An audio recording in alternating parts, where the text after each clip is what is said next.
Welcome to Dalia's Politically Incorrect Show with the Poly Tips of the Week.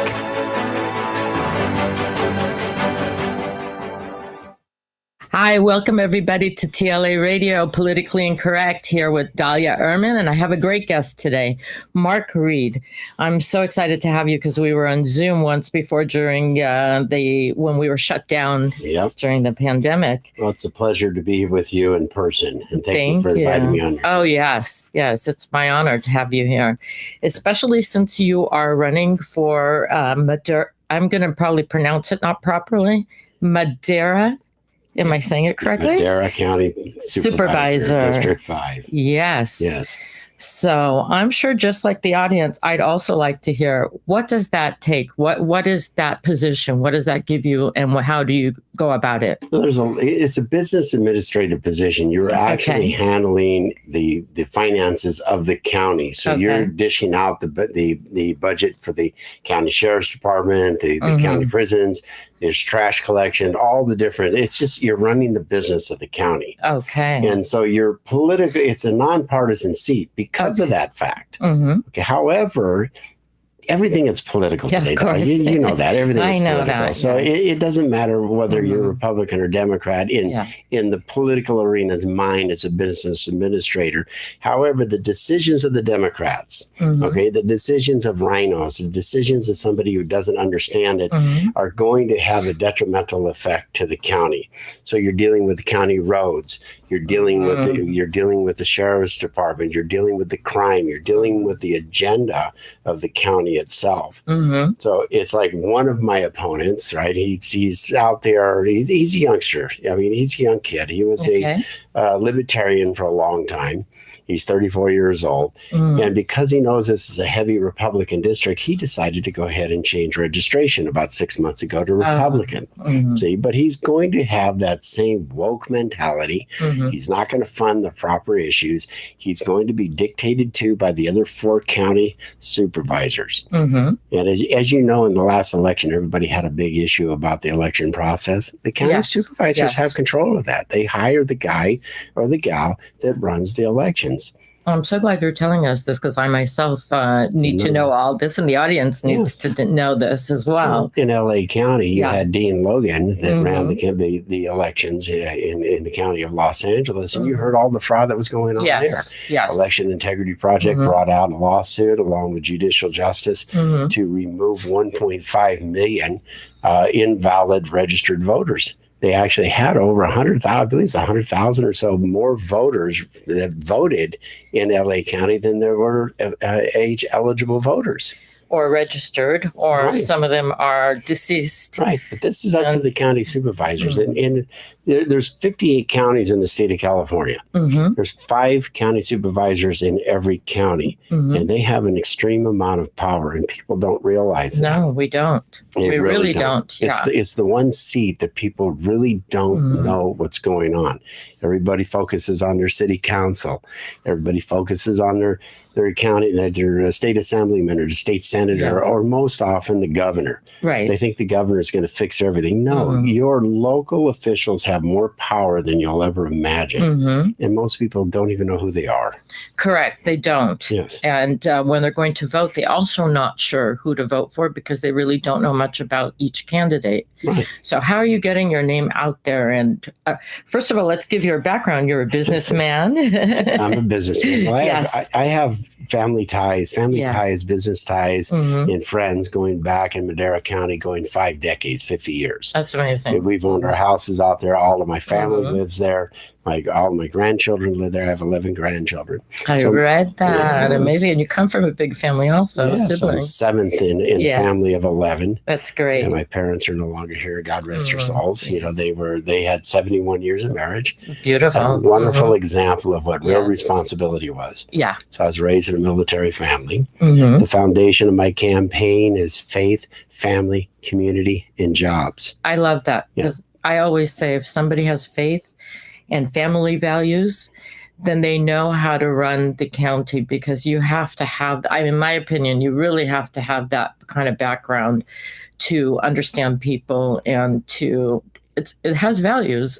Because today this Go on. Sorry, it exemplifies leadership. You have to have those in order to be a balanced leader, because leadership is accountability, it's integrity, accountability, learning. You have to have that ability to learn.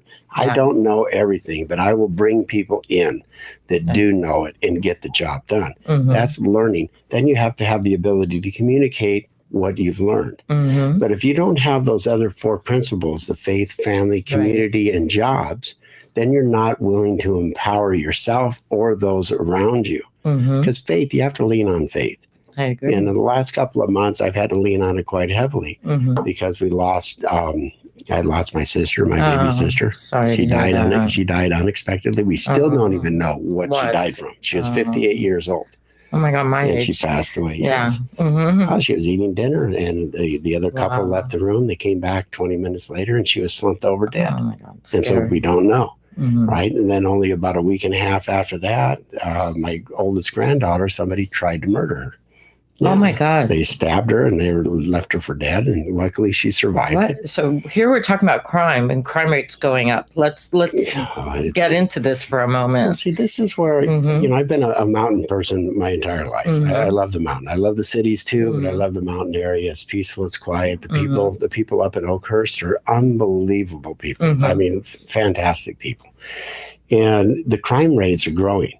There's been 3 major stabbings up there. And this stabbing, the guy was a homeless guy.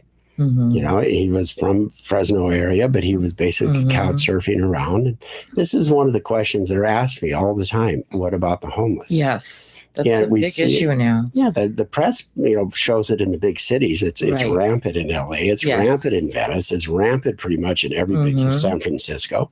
And that's because there's a propensity of the elected officials. It's called the homeless industrial complex. And what they do is they give out these special contracts. Now in LA, they cost $780,000 to build a 780 square foot, you know, flat for them, basically a little apartment. It's like 780,000. I can build 3,500 square foot houses for that much money and house probably 30 people. Right. But yet that's not the problem. The problem is they're giving these contracts to their special interest friends, these developers. They come in, they develop the properties. They're giving carte blanche because the state passes the environmental impact reports. They pass the zoning. They pass up everything on them. They give them carte blanche to do what they want. Supposedly they have wraparound services in there, which is costing us an arm and a leg. Yeah. I believe, I'm trying to remember what area it was in that they had. It was basically almost like a tent city. But the tent city was costing for each person $50,000. That's just crazy. The average income in the state of California is $54,000. You have mothers raising children on a $54,000 income, but yet it's costing the taxpayers $50,000 to house a person, a homeless person. And it's not really helping them at all. No. Well, I've stated quite often, I really don't like using the word homeless. Okay. We have a serious mental health and drug addiction problem that is plaguing our streets. Yeah.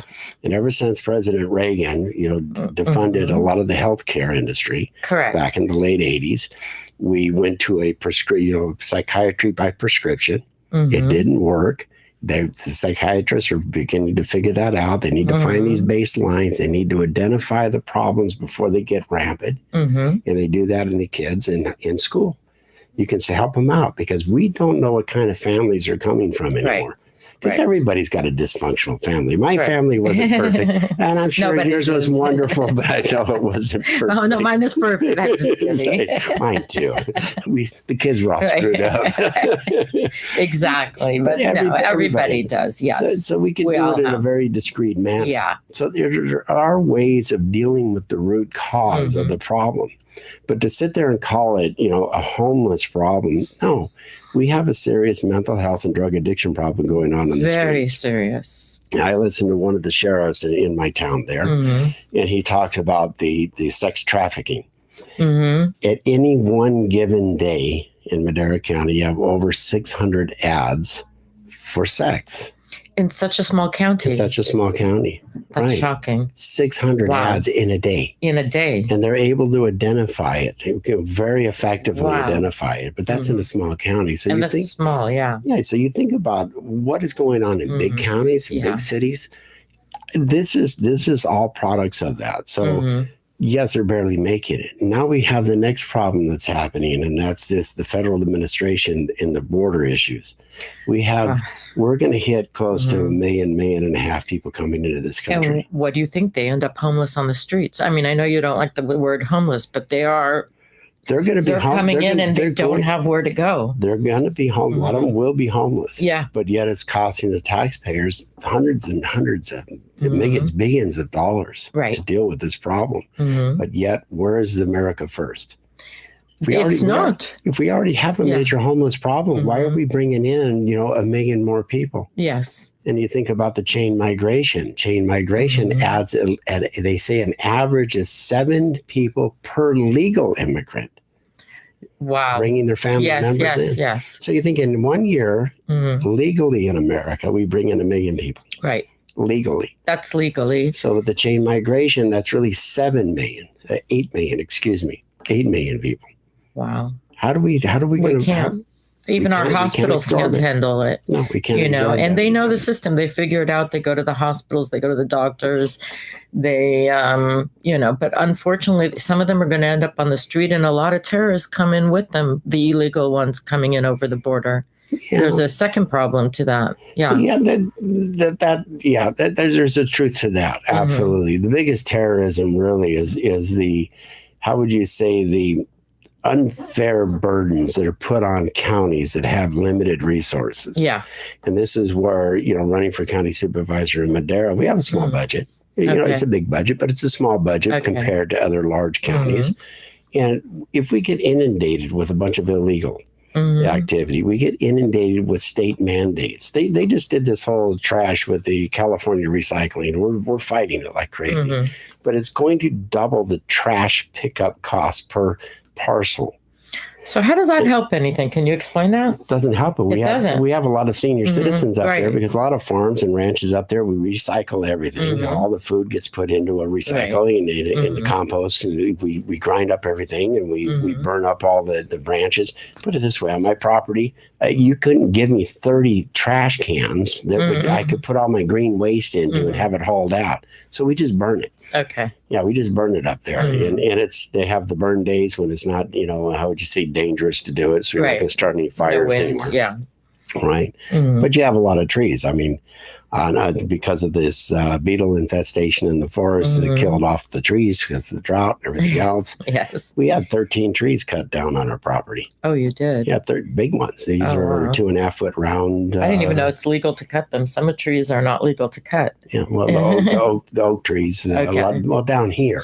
All right. In LA, where you're from, they're not legal. No. Because they're a protected tree. But up there, you can cut a lot of them. I see. We have to trim them down and take care of them. Yes. And what about fires? Do you guys have a lot of fires in that area? We had a whole bunch of fires. There's over 1.8 million dead trees, and there's still a lot up there. So we've had quite a few big ones. We just had a big one that went through Lake Huntington Lake, Lake Shaver, went down to Bass Lake. We've had quite a few in the past year and a half. But the biggest problem with that is fire insurance now. Okay. Why? They don't want to insure? They don't want to insure, or it's so costly that it's unbelievable. Okay. Friends of mine, their fire insurance has gone up to $14,000. Oh, wow. Yeah. It's a lot of money. Yeah. A lot of money. And people can't even sell their houses. They say, well, I can't afford this anymore. I want to sell the house. Right. The person coming in wanting to buy it, they couple that with the mortgage, and they get the fire insurance. They're like, I can't do this. No, they're not going to do it. So it's really created a big problem. And this is a massive mismanagement. It gets mismanagement of the county. It gets mismanagement of the state.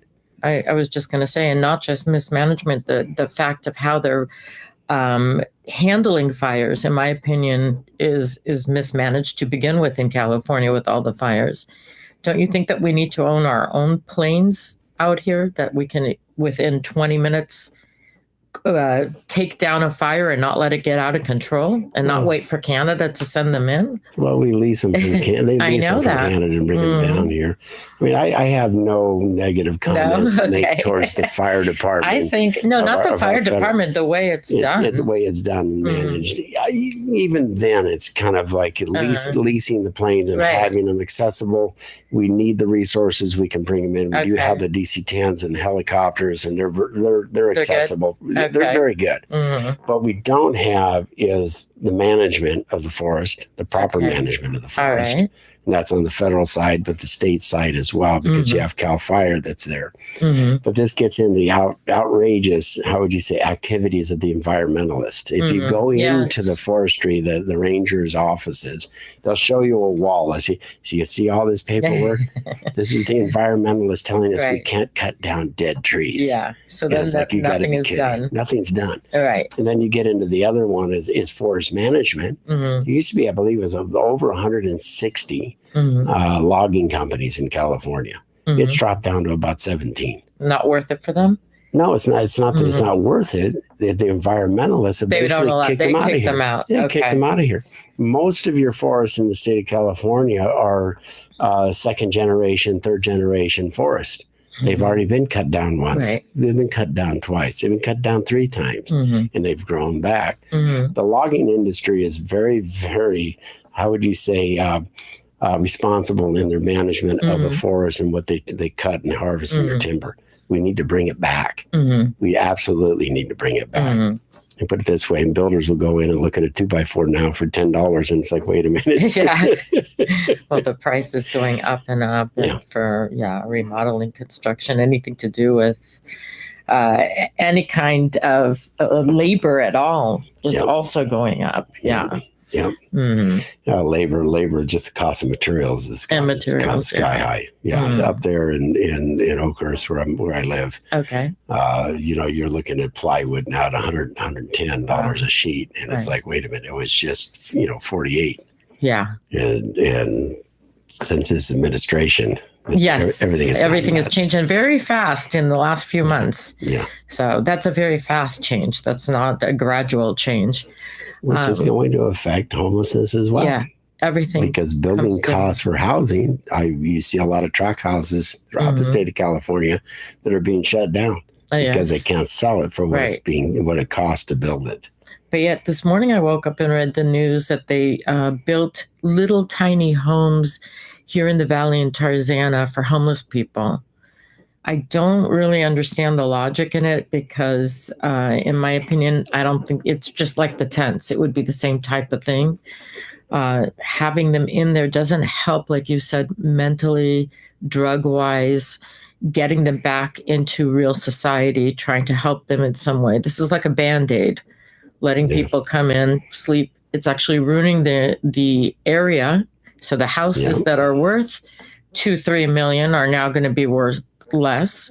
People have to go outside, and there's homeless all over, and the crime rates are going up because of it, and it's creating huge problems. You've seen this throughout the state of California. I mean, in LA, San Francisco, down in Orange County, San Diego, they come up with these grand ideas of wraparound services in these group homes.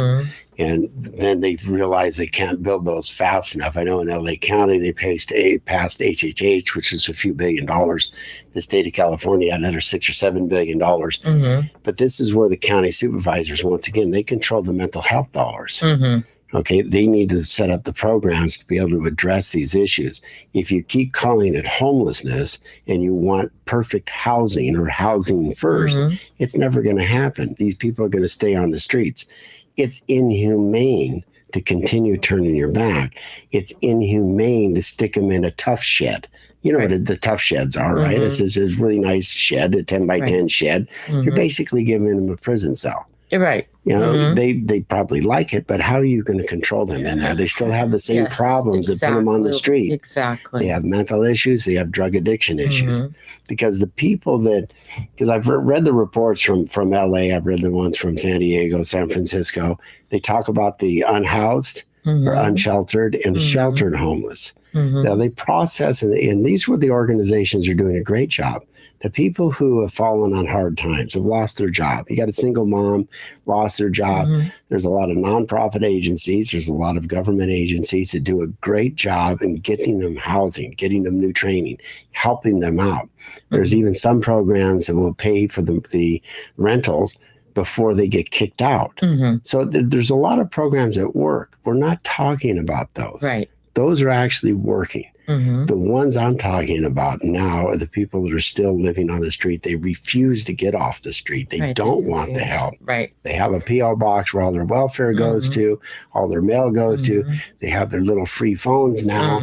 They do what they want. And there's a lot of lawlessness that's going on with that. Correct. So how, if you win, how are you going to try to change that? I'd like to set up a triage center. A 30-day triage, meaning that you've been approached by the police department, the sheriff's department on 3 different occasions. You've been offered help. On the 3rd occasion, you say you could, on the first and second, you can't live on the street. We're offering you help. The second occasion, same thing. We're going to offer you help. You can come with us now. We're going to get you the help that you need. On the 3rd occasion, basically, then it's mandatory. Okay. They've been offered the help. This is what the ACLU lawsuit said. You cannot arrest or take someone off the street against their will unless you have a bed to offer them. Because living on the street or being homeless or having hard times like that is not a criminal act in itself. Okay, but it is a health issue. It's a public safety issue as well. And it's inhumane to let them live on the street. Correct. So at that point, on the 3rd occasion, you go ahead and bring them to a triage center. Now, this triage center is set up to identify through a battery of tests. Do you have mental health issues? Do you have a drug addiction issue? Do you have vocational shortages? At that triage, they also will connect with and contact your family, that person's family, to find out, is there mental health in the background? What is going on with this individual?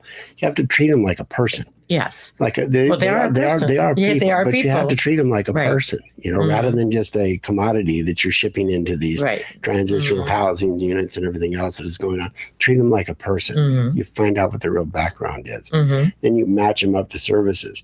Now, more of the nonprofit agencies will take these individuals once they go through the triage, because now they're not a danger. You've been able to detox them if they're a drug addict. Right. Okay, you've been able to agree. Yeah, you've been able to identify their problems, okay, and be able to address them. Then you can place them.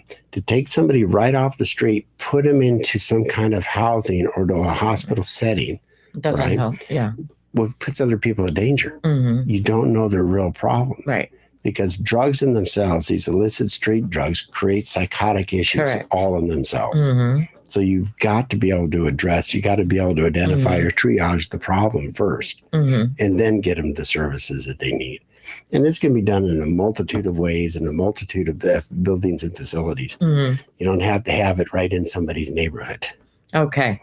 That was going to be my next question, actually. So you got it right. You nailed it. Where is this going to be? Yeah, because it's not fair to people who are working 60 hours a week. Correct. Okay, to pay their mortgages, to pay their taxes, to pay the utilities, to they spend more time at work than they do at home. Correct. Okay, so then to build a unit, and house 60 to 100 people in that same neighborhood, you have no idea what they are. The children and the wives and the daughters, walking around, they're scared to walk around anymore. I'm scared. I got a German Shepherd. I'm scared to go on my walks because there's so many homeless. Well, try going through what my family went through. My daughter gets a phone call at 6 o'clock in the morning. Saying that, something has taken place. They would not tell her where she was because our granddaughter's over 18. So now she's an adult. They just notified her something happened. Wow. So from that 6 o'clock to 11 o'clock that day, she had no idea where her daughter was or if she was even alive. Oh, my God. Okay. So that created a tremendous amount of anxiety. Then I was getting phone calls from neighbors that heard what was going on, listening and hearing the cries for help, the gurgling of the blood. because they stabbed her right in the face, and so her face was bleeding. They stabbed her in the forearm, right where the bicep is, and nearly cut the bicep off. They stabbed her under the armpit on the other side, and 3 times on top of the head. Thank God she's alive. Yeah. Wow. Very, she was just walking? Yeah. It was a setup thing, an ambush by it was a old boyfriend that she had a restraining order against, and he had broke the restraining order on 15 different occasions in 6 months. And my daughter was begging and crying, and this is where I don't know if my opponent, I've heard the accusations that he falls into that, defund the police. That's terrible. I can't even fathom it. No, I can't either. Yeah.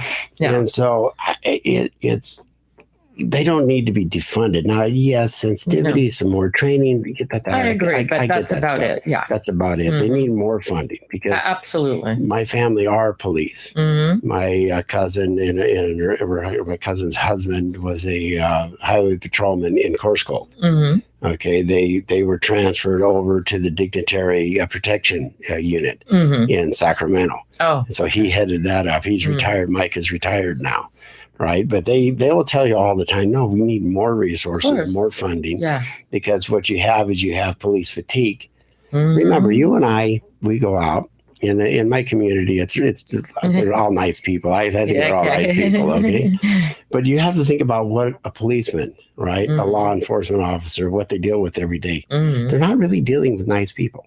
Right. No, not at all. Not at all. Usually. They're dealing with the underbelly of society. Yes. Okay. And they have to be politically aware all the time because they get attacked. Politically get attacked. It was just awful. It's just awful that it has to be politicized. So when you hear somebody that says, you got to defund the police department, it's like, really? Yeah. No.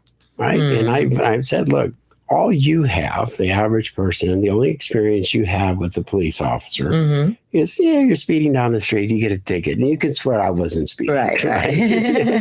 That's all you have. Right.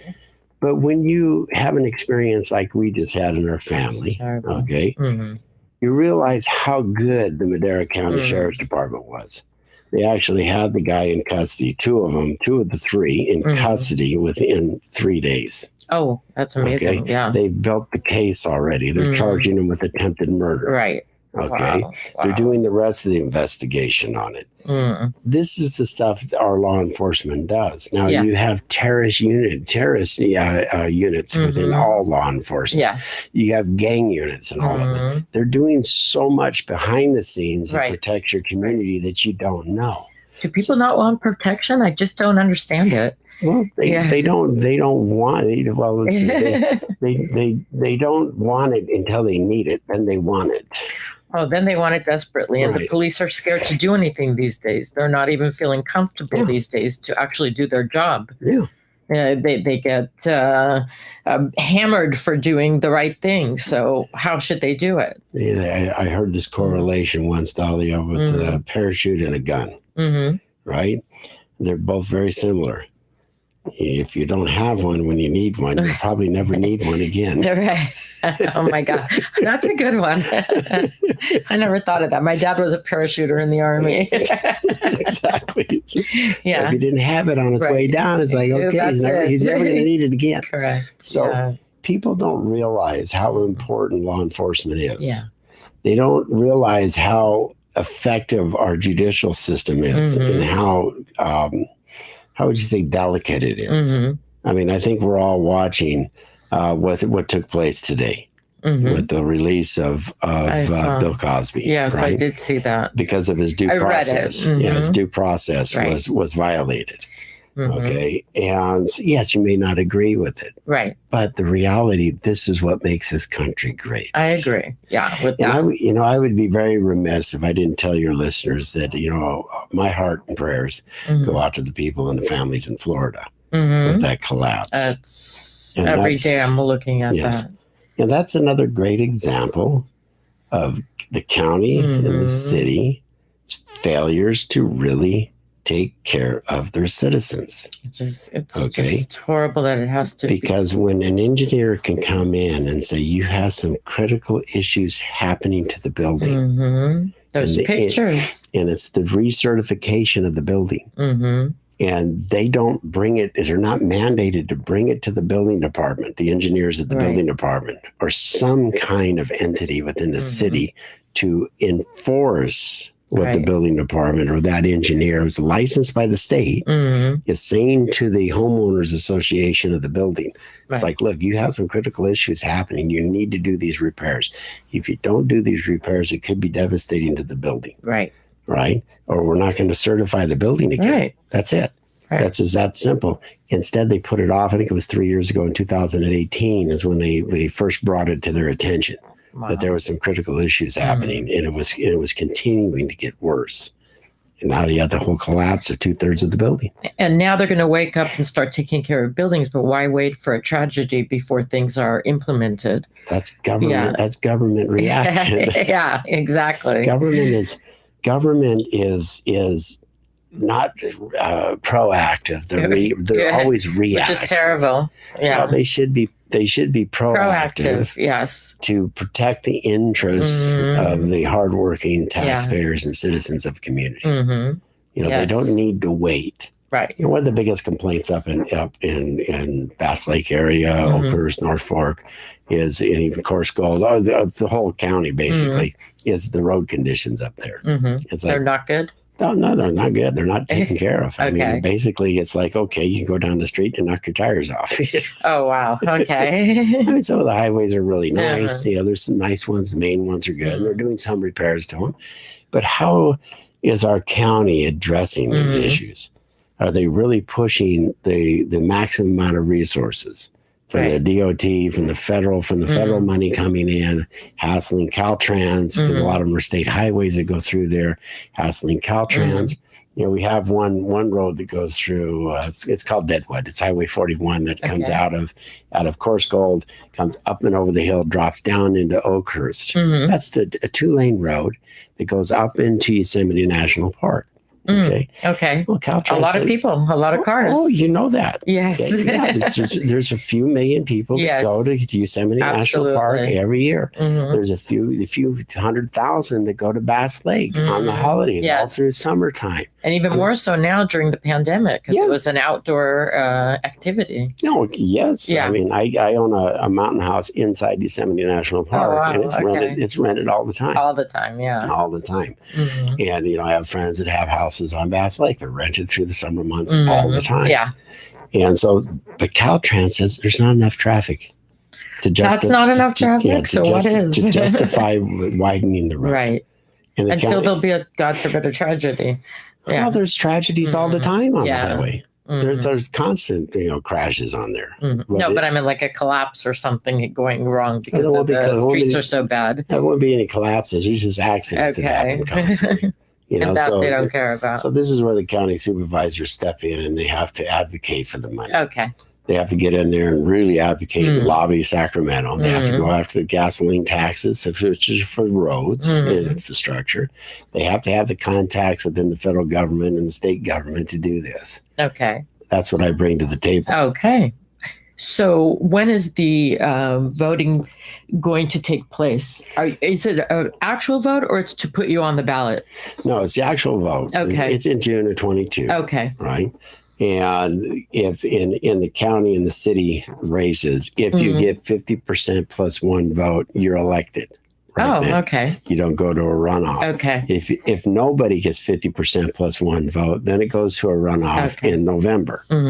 Yeah. So I'm going to treat this like a general election. Okay. I already have several major, endorsements as well. I'm the preferred candidate of a lot of the major realtors up there as well. Okay, that's good. I don't want to release too much on around here because we've reached out to quite a few individuals, and I'm the one that they're preferring. Okay. At this time. Well, let's hope that because you have some phenomenally great ideas that can help the community and the people. Dalia, this gets, it gets down to experience. Yeah. Okay. Do you want an experienced person or inexperienced? Right. And my opponent in the race, I don't have anything negative to say about him. He's a nice kid. That's what he is. He's a kid. Okay. My children are older than he is. I see. Okay. He's 34. All my kids are approaching 40 years old. Right. Okay, so he's 34. I know what it was. I know what I was when I was 34. Right. And I'm not knocking any 34-year-olds out there. It's just a matter of an experience. It's just inexperience and temperament of dealing with 4 other politically seasoned political individuals who have control over that county budget.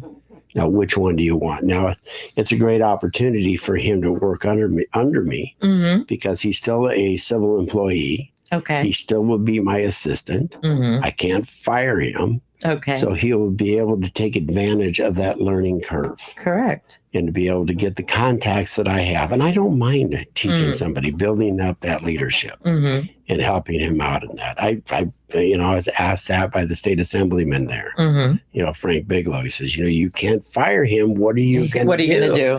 I said, I don't mind. I don't mind somebody with an opposite opinion. Which is phenomenally great because then you get to hear from both sides of the issues and you can make a decision somewhere in the middle. Well, you have to be pragmatic in all of your decision processes. I'm not God. Right. Okay, even though I'm a very strong faith-based person, I do not want his job. Okay, that's God's job. But I bring in everybody and I make the best possible decision based on the information that's available. And I'm 64. I've had 30 years longer than him. Okay. I've been. You look younger. You look much younger.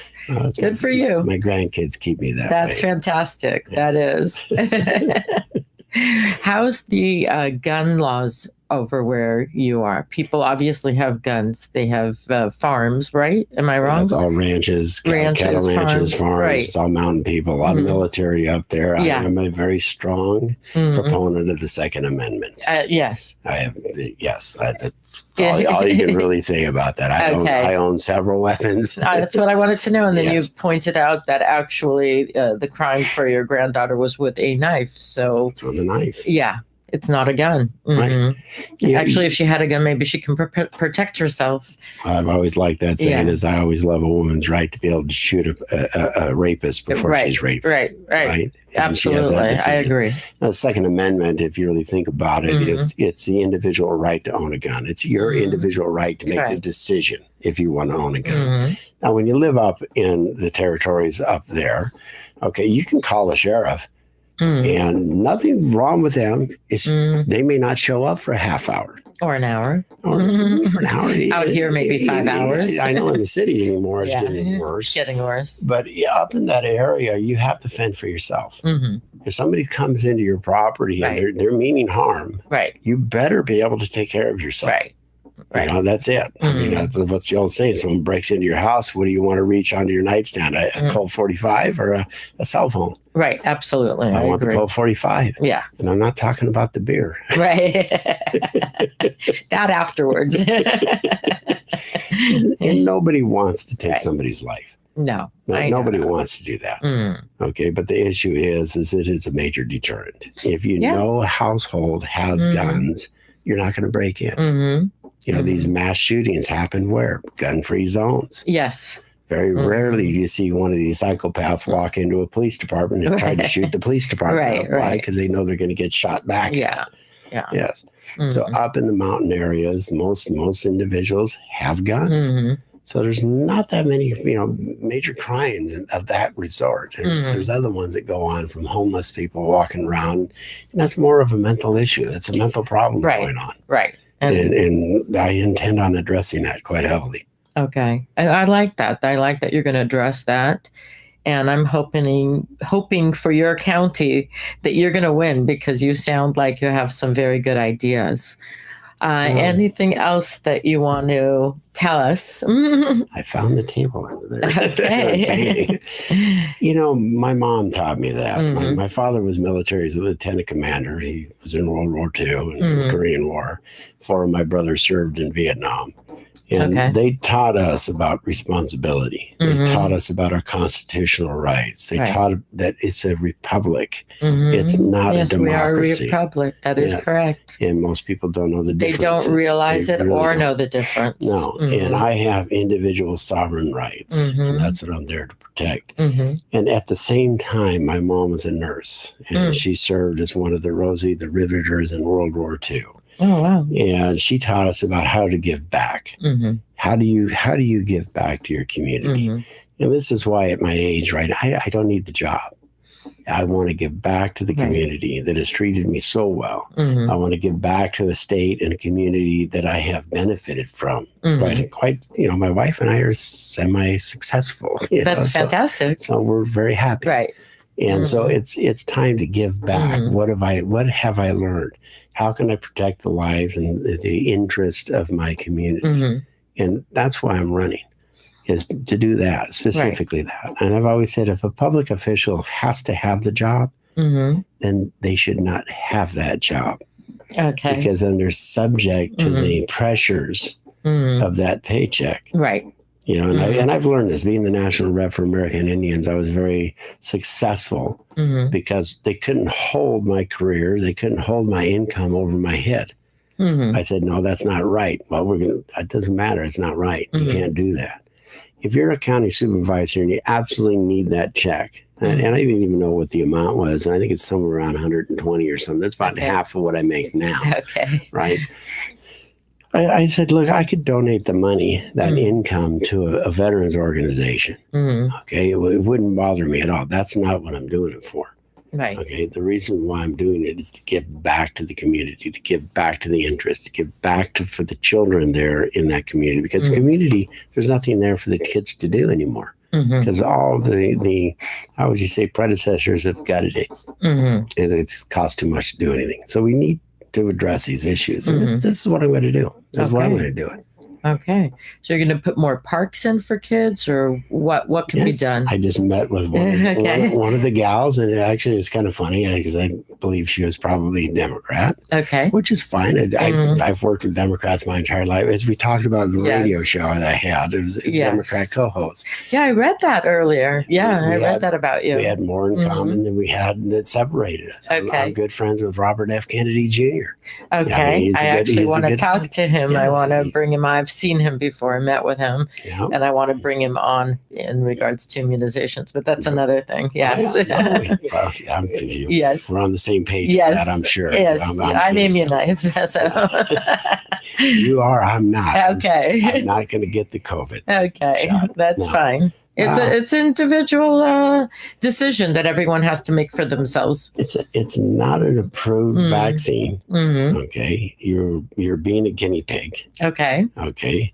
I believe, like my grandmother taught us, I go out into the public. I don't touch things and put my hands in my mouth. You're very careful. Okay, I'm very careful. I'm very cognizant of it. Okay. Most people don't realize they touch their face 9 times a day. Oh, even more. I didn't realize it till COVID. Then I started to pay attention. Then you realize it. We've given up on that public hygiene. Yes. Because I'll ask people, kind of graphically gives them an example. Would you go in and lick a public toilet seat? No. Would you lick this table? No. Would you lick a ground, the sidewalk? No. Would you lick a handrail? No. Now, why do you touch these things and put them in your mouth? Yeah. Exactly. So this is transferring. Yeah. And this is where they're finding out where COVID really was transferred quite often, quite frequently from. Even with the face mask, people don't know how to use the face mask. I thought it was a disaster because I was touching it nonstop. Yeah, it made you touch your face even more. Right. But people are taking them off, and their neck is covered, uncovered. Right. So they draw it down here. They capture all the germs that are here, and then they put it on their face. Yes. And it's like, okay. And in the meantime, they've touched other things, and they're touching this. They're touching that. For me, it just didn't really work very well. Right. The actual protocols for the mask is actually you should have the hand sanitizer. Completely. Put the hand sanitizer, wash your hands, take the mask off, get rid of it. Get another mask, wash your hands before you put it on. And but people don't do that. Yeah. 80% of the people in New York that came down with COVID were wearing masks. We're wearing. Yes. Yeah, because also our masks, I have a show with a doctor that actually ran for Congress, Dr. Kenneth Wright. I have another show. I don't know Kenneth Wright. Okay. So he was saying that even the masks that we're using aren't real masks. It's not what you would use in a surgery or somewhere like that. So, yes. Yeah, the N95s that are used. It's ridiculous. Yeah. Even Dr. Fauci was talking about it, and he flip-flopped so many times back and forth. I can't listen to him. From day one, I couldn't. He was too politicized. But the common sense aspect. Now, I've gone to several rallies in my life. I've gone to several major public events. I paid attention to the people around me. I kept and I do believe the social distancing. That's part of it. Okay. You stay away. Right. You see somebody who's sick, you stay away from them. If you're sick, you stay home. Of course. Wash your hands. Don't touch your face. Use your hand sanitizer. And I'm not paranoid about it. Okay. And I've been tested several times because I work in the film industry. So I've been tested several times and never got it. Okay. Now, I've known people who have gotten it. Yes, my daughter had it. My daughter did too. One of my grandchildren had it. My niece had it. Okay. Okay. And so I still believe very strongly in that personal public hygiene. Yeah. If you really focus on that, you don't need to run around. It really annoys me when people, they take it upon themselves to dictate to you what to do. Right. So I don't believe in the dictation of it. And I did want to get immunized because I know what the pandemic does. Correct. I don't know what the immunization will do, but I didn't want that for me. But everyone, it's very individual. Well, what's the Democrats' motto of the past? Not anymore. My body, my choice. Right. Not when it comes to this. When it comes to this, I think everybody's got to do it. It's like, well, I agree. I understand they want to get to the 70% immunization of the entire general population. Yeah, because it's going to help everyone. Well, it does. Yeah. I'll be that one of the 30. I'm one of the 30% that never gets a flu shot. Okay. I never get individualized, but I never get the flu. I don't get sick. Okay. Okay, I take care of my thing. But even though we have therapeutics and we have the vaccine for the flu, we lose what? Almost 60,000 people every year to the flu. Correct. Yeah. So again, it's that personal hygiene. Right. Take care of your own personal health. You have to know your health as well. Of course. We know what the COVID attacks people with pre-existing conditions. Right. But that's almost everyone. That's so many people. Yeah, but not everyone, obviously, but it's so many. There's a lot of people that fall into that. You should probably get immunized. Right. Age is one of the pre-existing conditions if you're over 70 years old. Right. And a lot of people got, God rest their souls, who passed away, and family members, saw their elderly grandparents pass away. People that passed away. And it's painful. Yeah. It's painful. And that's where that whole protective, my niece, she got it, and one of her children got it because her husband went to a family Christmas party. Yeah, and then that's how it worked. Came back and got it. Yeah. But the person that showed up with their family, one of the family members was sick, and they didn't tell anybody. It's like, or didn't know. Yeah. If you're sick, stay home. Of course. Whenever I have gotten sick, I stay home during the critical points when you can pass it. Yeah. But that's just caring about people. Okay, well, that's why you're running, because you care about people. You said it nicely. Yes. So we're going to start to wrap it up. And if you want to give any closing and your District 5, I want to make that clear to people so they know where to vote. District 5 in Madera County. Yes. My website is very simple, supervisormarkreed.com. And I'm going to add that on to our program when I'm sending it out after. We're live now, but then I'm going to share that as well. Perfect. And I'll give my personal cell phone is 559-676-9825. That's very nice how you give it to people. Contact me anytime. Well, that's very nice. A public official should be accessible. Right. And believe it or not, even up there, all the county supervisors do pass out their cell phones. It's kind of it's a smaller community. Right. It's a great community. And I have no problems with that. I can welcome people right into my home. That's the way we are. Yeah. And everybody in my neighborhood knows me and knows exactly who I am.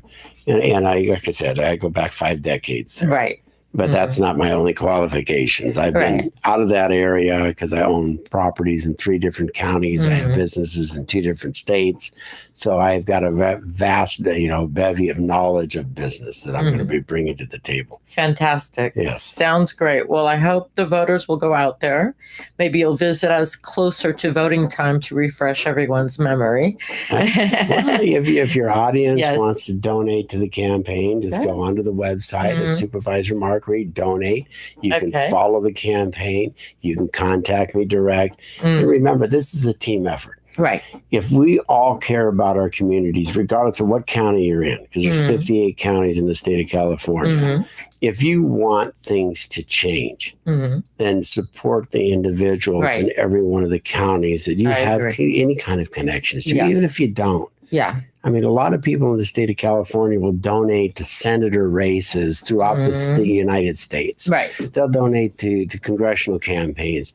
But let me tell you, what's closest to your heart and closest to your community to preserve your quality of life and your safety of your community is your politicians or your elected representatives right in your communities. That's fantastic. Which is the county supervisors, your city council members, your state assemblymen, state senators. But I'm running for the county supervisor, which is actually a very powerful position to have local. Well, please go out and vote. Donate. I'll put up all those websites and on the show. You can also contact me if you want to get more information, or Mark Reed. And I know you also have a Facebook, and you're probably on Instagram or something like that. All those links are on the website. You get to everything right on the website. Yes. Fantastic. So first of all, thank you, Mark. That was really great that you came out here. You had a long drive. Yes. Thank you for coming out and sharing your information with us. Good luck to you in your campaign. Absolutely. Thank you to TLA. Thank you to the audience. Have a great afternoon, everyone. Bye from Politically Incorrect.